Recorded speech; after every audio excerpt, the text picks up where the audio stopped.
지금 읽은 이 본문 내용은 예루살렘 성벽을 봉헌하는 봉헌식에 대해서 보도해주고 있는 거예요. 자, 이스라엘 사람들이 하나님의 은혜로 이제 귀환해서 성전을 짓고, 그런데 성전을 짓는 세월이 참 길었죠. 성전을 짓고 나서 성전 제사를 드리는 것이 이제 하나님의 백성으로서의 정체성인데, 이것을 이제 주변에서 굉장히 방해를 합니다. 그러니까 성전 제사를 드리려고 할 때 목숨을 걸어야 되는 이제 그런 일들이 너무 많았던 거예요. 그러니까 이 성전 제사가 활발해질 수가 없지 않습니까? 그래서 점점 황폐해질 수밖에 없는데, 그런데 하나님의 은혜로 느헤미야가 오게 되고 총독으로 왔죠. 그에게는 또 그를 지지해주는 그런 아닥사스다 왕의 그런 강력한 페르시아 왕의 지지를 통해서 와서 이제 그의 강한 리더십으로 드디어 정말 고생해서 하나님의 기적이죠. 52일 만에 성벽이 완성이 된 겁니다.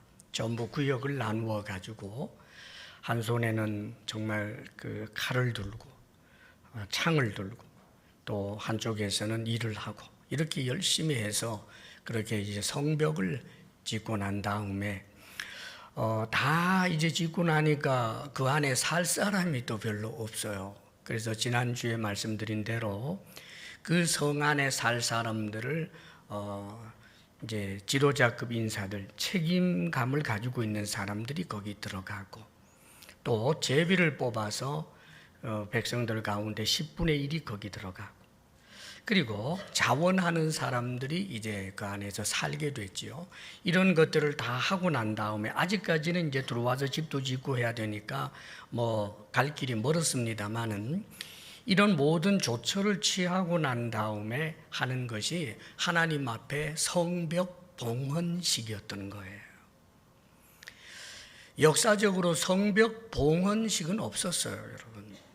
성전을 봉헌하는 봉헌식은 있었지만 이 성벽을 봉헌하는 일은 없었는데, 이 성벽이 지어진 것이 철저한 하나님의 은혜였다라고 하는 것을 너무나 절감했기 때문에, 그래서 이 성벽 봉헌식을 하는데 정말 그 모든 국민이 한 마음이 되어서 성대하게 또 즐겁게 이 성벽 봉헌식을 하게 되는 거지요. 자, 이 성벽 봉헌식을 하기 위해서는 먼저 좀 준비가 필요했거든요. 먼저 그것을 진행하기 위해서 꼭 있어야 할 사람들, 하나님을 찬양하는 레위인들이 꼭 있어야 했어요. 왜냐하면 성전 제사, 성전에서 하나님 앞에 드려지는 이 모든 예배 형식에는 반드시 찬양이 필요한데, 구약에서는 그 찬양이라고 하는 것은 개인적으로 물론 뭐 노래 개별적으로는 할 수 있지만 공식적으로 하는 이런 식에서는 반드시 레위인들만 하도록 되어 있던 거예요. 그래서 그 레위인들 가운데서도 3대 가문이 있어요. 이 세 가문들이 이제 중심으로 노래도 하고 악기도 연주하는 그런 일들을 하는 거죠. 그래서 이런 사람들을 찾아내는 것이 아주 시급했습니다. 그래서 이들을 먼저 찾아내는 거죠. 불러들이는 거예요. 오늘 말씀 27절을 우리 함께 한번 읽어봐요. 27절 다 같이 시작. 예루살렘 성벽을 봉헌하게 되니 각처에서 레위 사람들을 찾아 예루살렘으로 데려다가 감사하며 노래하며 재금을 치며 비파와 수금을 타며 즐거이 봉헌식을 행하려 하매. 예, 예루살렘으로 데려다가 감사하고 노래하고, 여기 재금, 비파, 수금, 이것은 다윗의 악기라고 불리워지는 겁니다. 왜냐하면 성전 제사에서 이런 중요한 악기를 지정해서 하게 한 이가 다윗인데, 그 다윗은 하나님의 사람이잖아요. 그래서 전통적으로 성전 제사를 드릴 때 재금과 비파와 수금이 가장 중심이었어요. 악기 중에는 물론 다른 악기도 들어갔지만, 그래서 이것을 연주하는 사람들은 굉장히 소중했던 거예요, 여러분. 세월이 흘렀고 포로로 70년 끌려가 있었고 돌아와서 또 세월이 흘러서 이제 100년 정도 지났기 때문에 과연 이런 악기를 연주하는 사람들이 있겠느냐? 이제 그랬는데 그런 사람들이 이제 등장하는 겁니다. 보통 레위인들 가운데서 3대 가문, 그 3대 가문 사람들이 했는데 아삽 가문, 헤만 가문, 여두둔 가문, 그 가운데서 가장 오늘 본문에서 크게 이제 활약을 하는 가문은 아삽 가문이에요. 자, 이들을 이제 불러 모았던 거죠. 그 다음에 레위 사람들, 노래하는 사람들 계속해서 불러 모으고요. 자, 그런데 찾아보니까 여기 아주 은혜로운 내용이 나와요. 28절, 29절 함께 읽어봅니다. 다 같이 시작. 예, 노래하는 자들이 예루살렘 사방들과 느도바 사람의 마을에서 모여들고 또 백길갈과 게바와 아스마의 들에서 모여들었으니 이 노래하는 자들은 자기들을 위하여 예루살렘 사방의 마을들을 이루었습니다.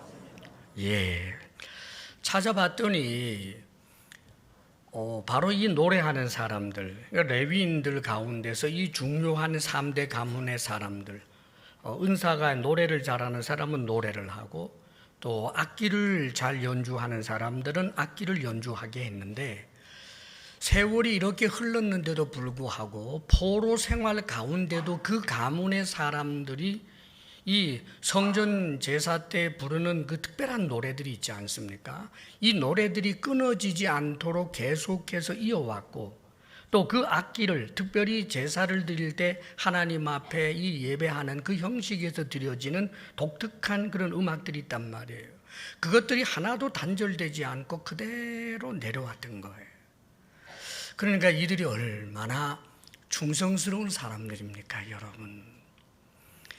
성전은 이제 사라져버렸고 세월이 70년 세월이 흐르는데 다른 음악으로 전환해버리고 말지.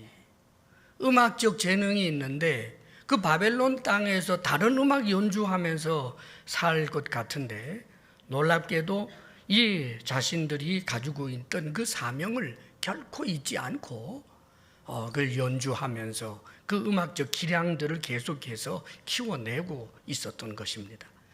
그런데 이들이 어디서 살았는가 나중에 보니까 멀리 있지 않고 예루살렘 성 가까운 그 주변 사방의 마을에 이들이 살고 있었던 거예요. 그래서 오늘 성경은 이렇게 표현해 줍니다. 29절에 이 노래하는 자들은 자기들을 위하여 예루살렘 사방의 마을들을 이루었습니다. 그렇게 표현해요. 그러니까 이들이 그 마을이 바로 예루살렘 성 가까운 마을에 있으면서 하시라도 음악이 필요할 때, 그 정말 하나님 앞에 제사를 드릴 때 그 필요한 음악, 그것을 신속하게 할 수 있도록 그 근처에서 살았다는 말입니다. 편리성을 위하여 그런 것만을 이야기하는 것이 아니라 성경이 이 내용을 보도해 주고 있는 중요한 의미가 있어요. 자기들을 위하여 하는 거예요. 자신들의 편의를 위하여 하는 정도가 아닙니다. 더 충성하기 위하여, 더 하나님의 일에 대해서 어떤 빈틈이 없도록 하기 위하여 세밀하게 그렇게 애쓰고 있는 이것이 결국은 자기들을 위하는 것이 된다는 것을 지금 보도해 주고 있는 것입니다. 하나님께서 맡겨주신 직분, 하나님께서 맡겨주신 사명에 대하여 성실하게 충성스럽게 감당하는 것은 그 충성의 대상이신 하나님에게만 유익이 아니라 오히려 충성하는 본인에게 더 큰 유익이 된다는 사실을 우리는 잊어서는 안 되는 거예요. 우리 주님께서 달란트 비유하신 거 여러분 잘 아시죠?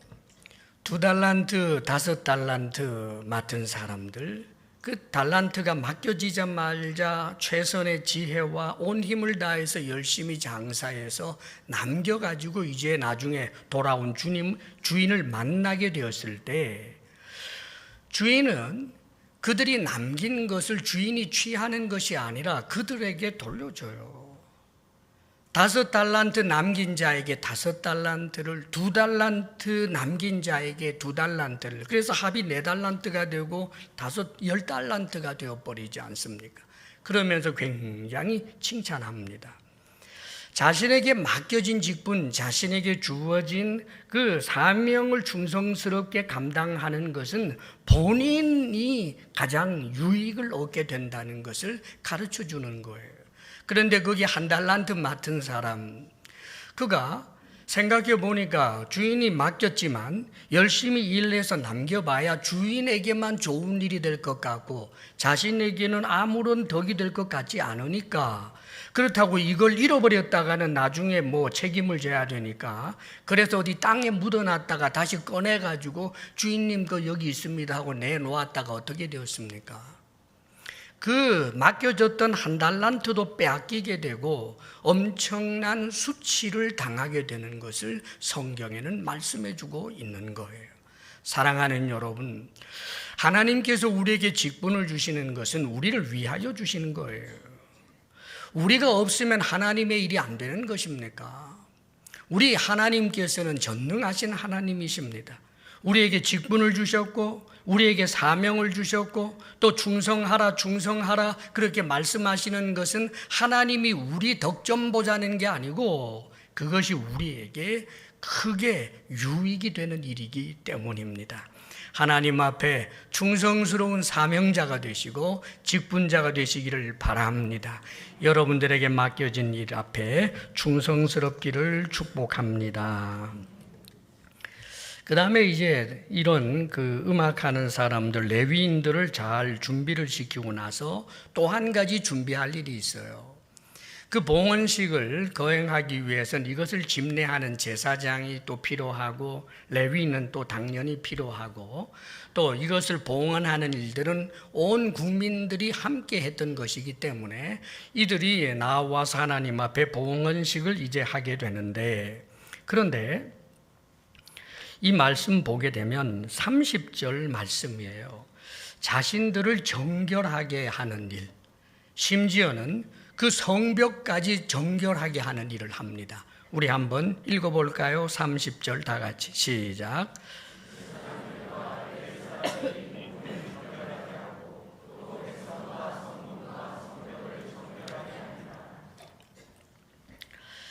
봉헌식을 하는데 자신들이 피땀 흘려서 만든 이 성벽이잖아요. 그러면 하나님 앞에 자랑스럽게 하나님 받으시옵소서 이렇게 하면 될 것 같은데 그게 봉헌식인데, 그런데 이 봉헌식을 하기 전에 자기 자신들을 정결하게 하는 일을 먼저 한다는 말이에요. 잊지 마십시오. 받으시는 분이 누구냐 말이에요. 하나님이십니다. 거룩하신 분이에요. 우리가 주면 받을 수밖에 없는 분이 아니에요, 여러분. 우상이 아니다, 그 말입니다. 그분은 거룩하신 분이기 때문에 모든 우주의 모든 것이 당신의 것이기 때문에 사람을 통하여 무엇인가 받을 분이 아닙니다. 받아주시니 감사한 거죠. 그렇기 때문에 여러분, 하나님 앞에 봉헌을 한다라고 하는 것, 자기 자신을 헌신하여 드린다 혹은 물질을 드린다 하는 이런 부분들에 있어서 반드시 정결해야 되는 거예요. 하나님 앞에 바치는 나 자신이 정결해야 하고 뿐만 아니라 바쳐지는 그 무엇도 하나님 앞에 올려드리는 그 봉헌물도 하나님 앞에서 정결해야 되는 것을 말하는 거예요. 이들이 지금 정결 예식을 행하는 것, 아마 제사장들이나 레위인들 또 백성들이 이 정결하게 하는 예식이 이제 구약 성경에 있어요. 아마 속죄 제사를 드렸을 테고, 속죄 제사입니다. 피 흘려서 우리의 죄를 용서해 주소서. 제사장들을 위한 제사, 또 레위인들을 위한 제사 뿐만 아니라 그 속죄 제사가 백성들을 위한 그런 속죄 제사가 아마 진행이 되었을 거예요. 그리고 여기 또 의미심장한 것은 이 사람들이 하나님 앞에 속죄 제사를 드리고 아마 금식도 하고 또 목욕도 하고 새 옷도 갈아입고 뭐 이런 정결하게 하는 일들을 다 하는데, 이걸 넘어서서 사람들뿐만 아니라 성문과 성벽을 정결하게 했다는 거예요. 구약 성경에 보면 특별히 이제 건물을 정결하게 한 그런 예식이 있어요. 그 곰팡이 같은 이런 것들이 피게 되면 부정하게 돼서 그것을 이제 정결하게 하는 그런 예식이 있거든요. 그 예식을 하는 방법은 뭐 간략하게 말하면 그래요. 그 새 2마리를 취해서 한 마리는 흐르는 물 위에서 이제 잡아요. 그리고 이제 피를 받아놓고, 그리고는 이제 우슬초라든지 백향목이라든지 홍색실이라든지 이런 것들을 한 묶음으로 해서 흐르는 물을 찍고, 그 다음에 이 새의 피를 찍어가지고 건물에다가 7번 뿌리는 거예요. 그러니까 이 성벽이 있고, 성벽에도 아마 뿌렸을 때고 성문이 여러 개가 있거든요. 그 성문을 찾아다니면서 아마 이 의식을 진행한 것 같아요. 우리가 지금 생각해 보면 그 멀쩡한 건물에다가 피 뿌려 놓으면 더 더러워질 것 같은데, 그런데 왜 이렇게 했을까? 피 뿌림이 없은즉 정할 수 있는 방법이 없기 때문에 그래요. 이것은 예수님의 속죄의 피, 우리를 위하여 십자가에 못 박혀 죽으신 그 예수님의 피를 상징하는 것입니다.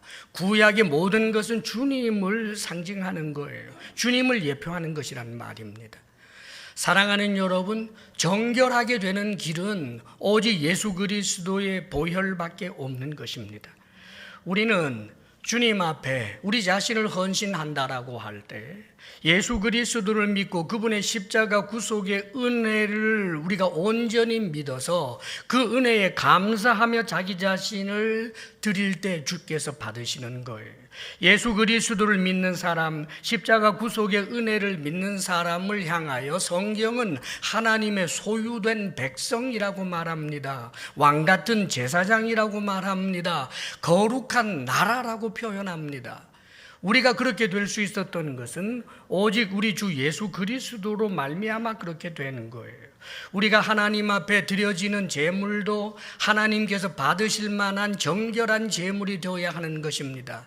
우리가 깨끗하게 세탁해서 올려드린다는 의미가 아니에요. 이 드림에 정직함이 있어야지요. 이 드림에 거짓이 없어야지요. 하나님 앞에 드린다고 하면서도 아나니아 삽비라가 오히려 하나님을 모욕하는 것이 되어서 즉결 처분받아 그 자리에서 죽어버린 것, 우리는 신약 성경을 통해서도 잘 압니다. 사랑하는 성도 여러분, 우리가 하나님 앞에 나 자신을 드린다라고 할 때 어깨에 힘주지 마세요. 여러분, 나 같은 것 받아주시는 하나님이 감사하는 거예요. 우리가 하나님 앞에 무엇을 드린다 할 때 내가 뭘 좀 드렸다라고 해서 하나님 앞에 큰 소리 낼 수 있다고 착각하지 마십시오. 받아주시니 얼마나 감사한 일인지 모르는 거예요. 언제나 하나님 앞에 이 정신을 잊지 마십시오. 내가 수고해서 땀 흘려서 벌었던 그 물질 가운데 하나님 앞에 정직함으로 감사함으로 정결하게 그렇게 구별하여 하나님 받아주옵소서 하는 그 예물들이 향기나는 예물이 되는 것입니다. 우리는 어떤 소속의 그 회원으로서 어떤 의무를 감당하는 그런 드림의 사람들이 아니에요.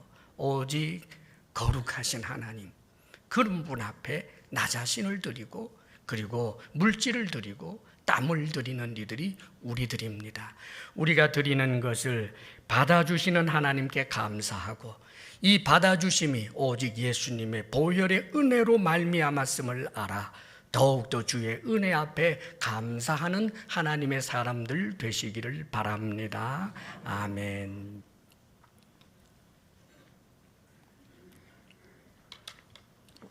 자, 그런데 이제 드디어 본격적으로 이제 이 봉헌식이 시작이 된단 말이에요. 그런데 봉헌식을 성전 앞에서 이제 성전 뜰에서 하게 되는데 이 봉헌식을 하기 전에 아주 참 희한한, 말하자면 세레모니를 해요. 그게 뭐냐 하면 거기 이제 참여한 봉헌식에 참여한 제사장들, 레위인들, 노래하는 사람들, 또 그뿐만 아니라 또 이제 방백들, 지도자급 인사들, 아마 이제 일반 백성들은 이제 여기에는 참여하지 못하고 성전 이제 그 예루살렘 성 안에서 성 바깥에서 성벽을 따라서 이제 함께 진행했던 것 같은데, 자, 이들을 크게 두 그룹으로 나누어서 성벽을 올라가서 성벽 위를 걷는 그런 이제 행사, 그런 세레모니를 하는 거예요. 이 빨리 이제 이스라엘 다시 또 예루살렘 성벽 한번 걷고 싶은데, 옛날에 저는 걸었다는 것 아닙니까? 할렐루야. 참 좀 뜨겁긴 한데, 엄청 뜨겁기는 한데, 그래도 그때 그 걸었을 때의 그 느낌 잊을 수가 없어요. 물론 지금 이 성전과 다른 성전입니다. 우리가 걸었던 것은 뭐 헤롯 성전의 성벽이지만 이때는 느헤미야 이 성벽이죠. 자, 이것을 이제 걸을 때 하는 방식이 이랬어요.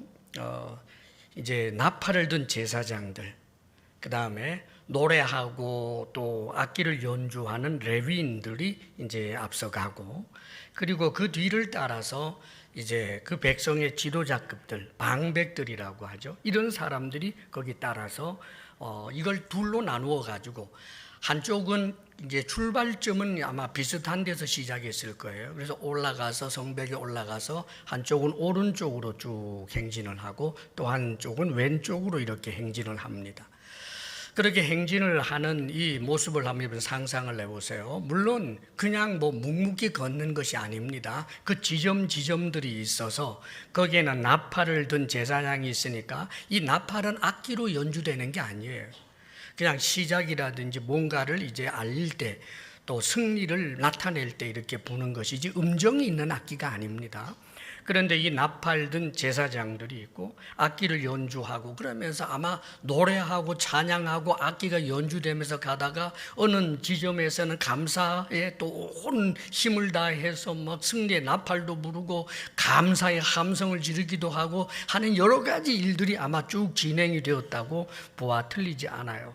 자, 이들은 위에서 걷고 거기에 참여하지 못한 모든 사람이 올라갈 수는 없잖아요. 그러니까 일반 백성들은 이 성벽 안팎으로 함께 걸으면서 같이 노래도 하고 막 하나님 앞에 감사도 하는 그런 엄청난 축제의 모습을 여러분들이 한번 상상해 보십시오. 이 일을 진행하는 거예요. 그러다가 나중에는 이제 어느 지점에서 이제 내려와서 그리고 성전 마당으로 들어가는 거죠. 자, 그러면 여기서 조금 이제 특이할 것들이 좀 있어요. 왜 이런 그 세레모니, 이런 행사, 이런 의식을 진행을 했을까? 한마디로 말하면 하나님의 은혜를 보라는 거예요. 성벽에 올라가서 지금 성벽을 봅니다, 여러분. 탄탄하게 지어진 정말 기적처럼 만들어 놓은 그 성전을 지금 성벽을 보면서 걷는 거예요. 자, 그런데 이걸 우리가 했다고? 우리 업적? 이걸 보라는 것이겠습니까, 여러분? 사실 이들이 이루어 놓은 그 성벽은 52일 만에 되었는데 불가능한 것이 가능하게 되는 거예요. 왜냐하면 계속하여 죽이려고 하는 사람들, 방해하는 사람들, 그런 엄청난 적대 세력이 있는 가운데 52일 만에 이것을 이뤘다고 하는 것 그 자체가 정말 그것을 할 때 얼마나 노심초사하며 고민하며 고통 속에서 그것을 했는지 몰라요. 전적으로 하나님의 은혜였다.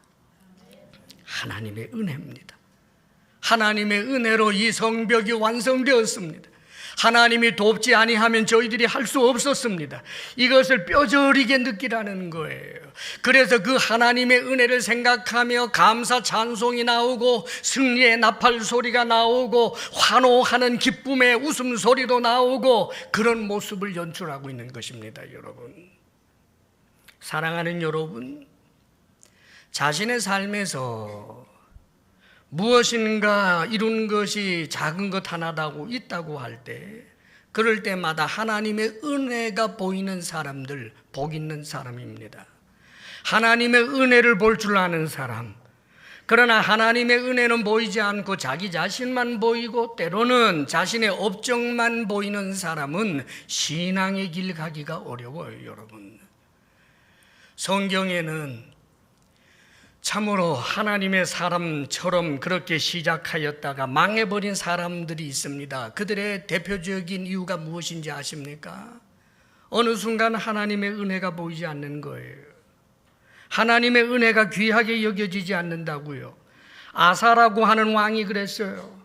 얼마나 대단했던 왕인지 모릅니다. 늘 하나님의 은혜를 그렇게 소원하고 하나님의 은혜를 보고 감사하고 하나님의 은혜 앞에서 춤추며 노래했던 사람이 아사 왕이에요. 그러나 어느 날부터 그만 교만해져서 자기 자신만 보이고 뿐만 아니라 자기의 업적만 보이다가 보니까 나중에는 하나님의 은혜를 전혀 구하지 않고 죽어버린 사람, 발에 병이 들었는데도 불구하고 하나님 앞에 은혜 한 번 구하지 못하고 죽어버린 사람, 불행한 사람이죠. 사울도 그런 사람이고, 그러나 다윗은 그렇지 않았지 않습니까? 얼마나 은혜로 알고 은혜를 구하는 사람입니까? 그러므로 우리는 하나님의 은혜를 볼 줄 알 뿐만 아니라 하나님의 은혜를 항상 구하는 사람이 되어야 하는 거예요. 지금 이들이 올라와서 걸으면서 하나님의 은혜입니다. 하나님의 은혜로 이렇게 완성이 되었습니다. 자, 이제 하나님의 은혜로 완성이 되었으니 이제 더 이상은 하나님의 은혜 없어도 이 견고한 성벽 때문에 제사를 드리고 또 여러 가지로 그들이 삶을 영위하는 데 있어서 더 이상 이제는 어려움이 없는 것입니까? 이들이 성벽을 밟으면서 무엇을 생각할까요? 하나님의 은혜로 이루어졌습니다. 그러나 하나님의 은혜는 계속 필요합니다. 그들은 뼈저리게 경험했기 때문입니다.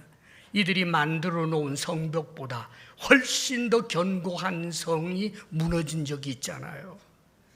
자신들이 가지고 있는 군사력보다 훨씬 더 막강한 군사력이 그들에게 있었지 않습니까? 그럼에도 불구하고 하나님의 은혜가 떠나니까 그 예루살렘 성이 완전히 무너졌던 것을 알고 있는 그들이 하나님의 은혜로 완성되었습니다. 하나님의 은혜가 여기에 머물러 있기를 원합니다. 하나님의 은혜가 우리 백성들 가운데 머물러 있기를 원합니다.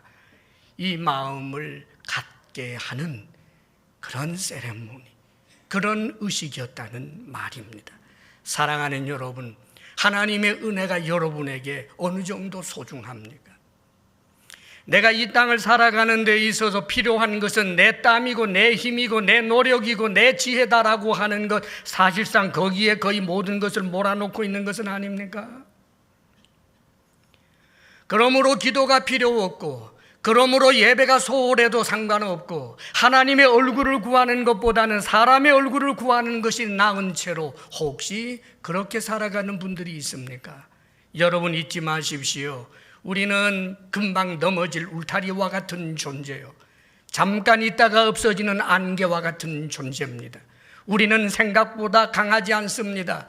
우리는 생각보다 미련합니다. 하나님의 은혜 없으면 우리는 결코 살 수 없는 존재입니다.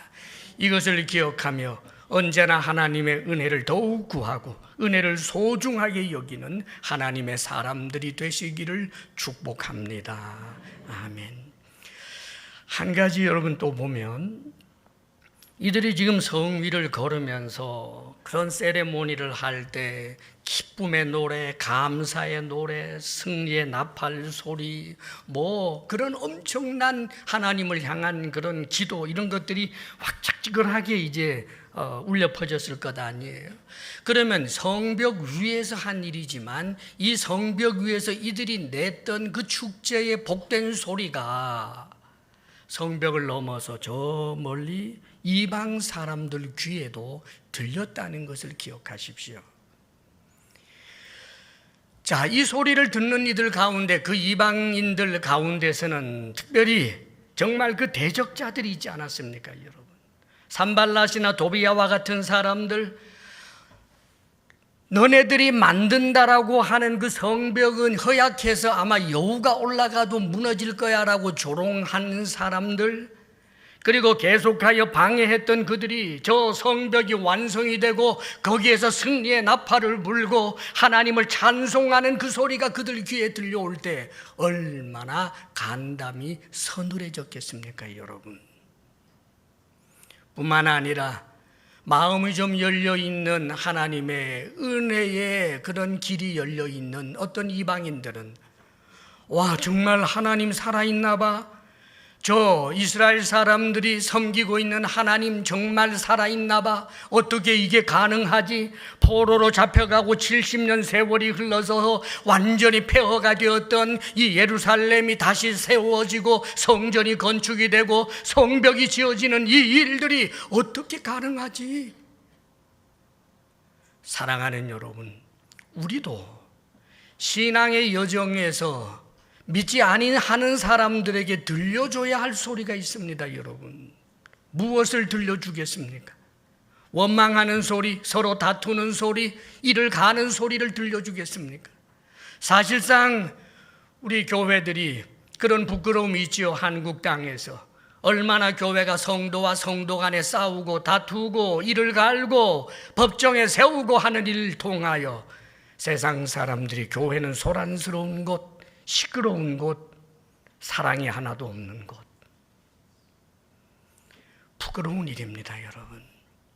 우리는 이 세상 살면서 교회가 늘 아름다운 소리, 사랑하는 소리, 서로 돌보는 소리, 기쁨의 소리를 낼 뿐만 아니라 교회에 지체된 우리들 한 사람 한 사람도 우리가 접촉하는 이방 사람들에게 늘 들려지는 소리, 기뻐할 이유가 없어 보이는데도 기뻐하는 기쁨의 소리, 감사의 소리, 그런 노래 소리, 평강뿐만 아니라 언제나 하나님께서 주시는 그 은혜를 이야기하는 그런 소리들이 들려지게 될 때 사랑하는 여러분, 하나님께서 하시고자 하는 구원의 역사는 놀랍게도 그렇게 아름다운 소리를 내는 사람들, 복음의 소리를 내는 사람들, 그들을 통하여 하나님 나라의 지평은 계속하여 넓혀져 가게 되는 것입니다. 이 은혜를 누릴 수 있는 하나님의 사람들 되시기를 축복합니다. 이제 드디어 이들이 내려와요. 어디서 만났다고 그랬죠? 이렇게 해서 성전 뜰입니다. 성전 이 마당으로 이들이 두 그룹이 쫙 와서 거기서 이제 말하자면 성전 봉헌식을 합니다. 이 성전 봉헌식에 대해서는 성경을 좀 간략하게 오히려 이야기해 줬어요. 이 세레모니는 길게 이야기해 주고 성전 봉헌식을 하는데 이 성전 봉헌식에 있는 일들이 무엇이었느냐 하면 한번 보겠습니다. 43절 말씀 우리 한번 읽어봐요. 43절 다 같이 시작.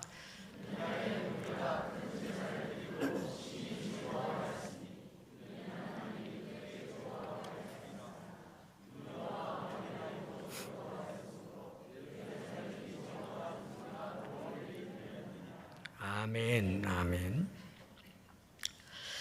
자, 이제 성전 봉헌식을 하는데 제사를 드리죠. 그 제사가 뭐였느냐 하면 화목 제사예요. 거제를 통해서 드려진 건 제사장들에게 드리고 나머지는 전부 이제 자기들이 나누어 먹는 거예요. 말하자면 이 이스라엘 온 백성들이 지금 축제의 잔치를 하고 있는 것입니다. 뿐만 아니라 여기에는 말로 할 수 없는 큰 기쁨이라고 그렇게 표현을 해줘요. 사랑하는 여러분, 우리의 신앙의 그 행진의 마지막은 어디입니까? 성전입니다. 우리의 마지막에 도달하게 될 그 성전, 새 예루살렘, 성이요 성전입니다. 나중에 우주적으로 나타나게 될 그리스도의 몸인 하나의 교회 말입니다, 여러분. 사랑하는 여러분, 언젠가 온전히 구원받은 공동체로 나타난 그들은 큰 기쁨 가운데 있습니다. 그뿐만이 아닙니다. 그들은 하나님을 아버지로 하여 하나님 앞에서 밥상 공동체가 되는 것입니다. 하나님 앞에서 하나님의 자녀들이 함께 음식을 먹으며 기뻐하고 즐거워하는 것, 이것이 우리의 궁극입니다, 여러분. 사랑하는 여러분, 성경은 여기에 대해서 말씀해 주고 있지 않습니까? 구원은 무엇입니까? 몽롱한 것이 아닙니다. 영원한 즐거움입니다. 영원한 하나님의 자녀로서 자녀와 자녀들이 함께 기뻐하고 즐거워하며 함께 음식을 먹는 영원한 희락에, 그것을 성경은 우리의 궁극이고 마지막이라고 이야기를 해주고 있는 것입니다. 그러므로 사랑하는 여러분, 잊지 마십시오. 우리의 궁극이 무엇인지 안다면 우리는 이 신앙의 행진을 멈출 수가 없습니다. 거기에 도달할 때까지 말입니다. 찬송하며 노래하며 감사하며 복음을 전하며 우리는 여전히 신앙의 행진을 해야 한다는 말입니다. 오늘 말씀은 이 궁극에 도달하는 사람들이 어떤 사람인지 우리에게 유추하게 해줍니다. 그들이 땀 흘렸던 사람들 아닙니까? 성벽을 짓기 위하여 땀 흘렸던 사람들 아닙니까? 그들이 저 페르시아에서 돌아와서 신앙을 지키기 위하여 몸부림쳤던 사람들 아닙니까? 저 대적들 앞에서 목숨을 내어놓고 그렇게 신령한 싸움을 했던 사람들 아닙니까, 여러분? 우리들도 마찬가지입니다. 신앙보다 더 중요한 것은 없습니다, 여러분. 신앙을 지키십시오. 믿음을 지키십시오. 신앙의 행진을 멈추지 마십시오. 어떤 이유가 있어도 신앙의 걸음을 멈출 만한 중차대한 일이라는 것은 있을 수가 없는 것입니다. 우리가 이 세상 사노라면 때로는 건강이 얼마나 중요한지 잘 압니다. 예, 건강 중요합니다. 그것보다 1000배나 10,000배나 더 중요한 것은 신앙입니다, 여러분. 건강은 회복했지만 신앙이 병들면 그는 영원히 불행한 자가 되어버리고 마는 것입니다. 우리가 이 세상에서 직장과 일터가 정말 중요하지요. 그러나 그것보다 훨씬 더 중요한 것, 신앙의 걸음입니다, 여러분. 믿음의 길을 걷는 것입니다. 우리의 자녀들이 참으로 학업의 성취가 높은 것, 그거 정말 중요하지요. 그러나 우리의 자녀들의 학업의 성취가 중요한 것보다 더 중요한 것은 우리의 자녀들이 신앙생활을 하는 것, 그것이 더 중요합니다.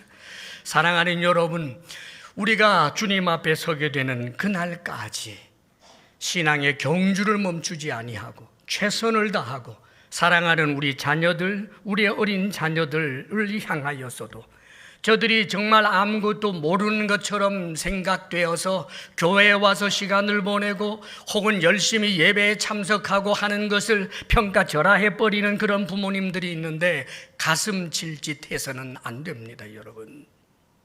이 세상의 모든 청소년들, 모든 어린아이들이 교회에 와서 뛰어놀기를 좋아하는 것이 아닙니다, 여러분. 그들에게 주어진 은혜입니다.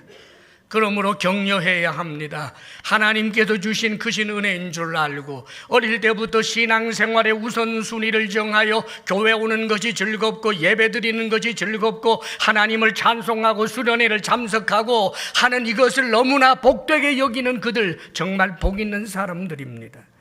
우리들 자신도 그렇게 해야 하겠고 우리의 자녀들도 그렇게 격려하면서 언젠가 영원한 새 예루살렘 성에 하나님 앞에 그렇게 온전히 서게 되는 우리 모두가 될 수 있기를 주의 이름으로 축원합니다.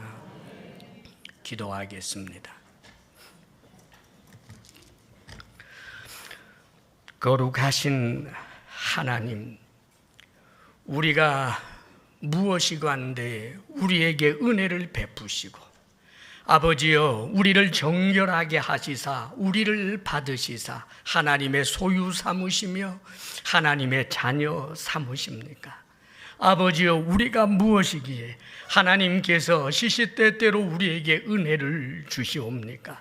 아버지 하나님, 언제나 하나님의 은혜를 은혜로 볼 줄 아는 눈을 주시고 언제나 하나님의 은혜를 소원하는 이가 되게 하여 주시고 언젠가 영원한 하나님 나라 새 예루살렘 성에 서게 되는 그날까지 믿음의 행진을 멈추지 아니하는 우리들이 되게 하여 주옵소서.